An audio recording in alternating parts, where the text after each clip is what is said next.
என்னம்மா கேட்டாங்க? என்ன விசாரணை? நீங்க போய் என்ன பாத்தீங்க? அவர் உங்கள்கிட்ட வந்து முதல்ல என்ன கேள்வி கேட்டாரு? சார் உண்மையை சொல்லியிருக்கேன் சார், அவ்வளோதான் சார். இல்ல உண்மைதான் சொன்னீங்கம்மா. இந்த அவர் என்ன கேள்வி கேட்டாரு? ஆமா, எத்தனை கேள்வி கேட்டாங்க? தனித்தனியா இல்ல கேட்டாங்க. இல்ல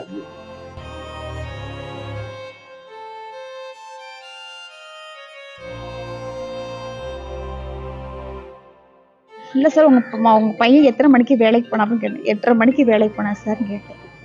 அப்போ உங்களுக்கு எப்படிம்மா அந்த தகவல் எப்படி உங்களுக்கு தெரிஞ்சிச்சுன்னு கேட்டேன். சார் எனக்கு எதுவுமே தெரியாது சார், நான் பையன் 3 மணிக்கு சாப்பிட வருவான், வராமல் இருக்கும் நான் ஃபோன் பண்ணேன். 2 வட்டம் ரிங் ஆச்சு, எடுக்கலை. 3ஆவது வட்டம் ஃபோன் பண்ணேன், சுவிட்ச் ஆஃப் ஆயிருந்துச்சு. சரி சுவிட்ச் ஆஃப் ஆகி கோயிலில் கூட்டங்கிட்டமாக இருக்குமோ என்னமோ தெரியல, 4:30 மணிக்கு வருவான்னு சொல்லிட்டு நான் திருப்பணம் போயிட்டேன் சார். திருப்பணம் போயிட்டு திரும்பி வந்து பார்த்தாலும் சாப்பாடு அப்படியே இருந்துச்சு, சாப்பிடலை.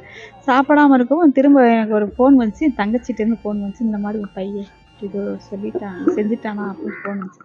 நான் அப்போ என் பையன் கூட வேலை பார்க்குற ஒருத்தன்ட்ட வந்து தம்பி நடந்து வந்துட்டு இருந்தாப்பங்கக்குள்ள, என்னய்யா இப்படி சொல்கிறாங்க? ஆமாக்கா இப்படி சொல்கிறாங்க, தம்பி இப்படி எடுத்தேன்னு சொல்கிறாங்க, ஸ்டேஷன் கூட்டிகிட்டு போயிருக்காங்க, விசாரிச்சுட்டு விட்டுருன்னு சொல்லியிருக்காங்கன்னு சொன்னாப்புல.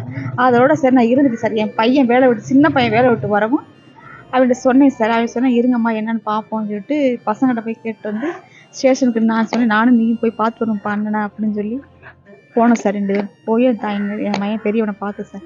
பார்த்து சட்டை இல்லாமல் நின்றுக்கிட்டு இருந்தேன் சார். நிற்கவும் நான் சொன்னேன் எடுத்தா கொடுத்துருப்பேன், நான் எடுக்கவே இல்லைம்மா அப்படின்னு சொன்னேன்.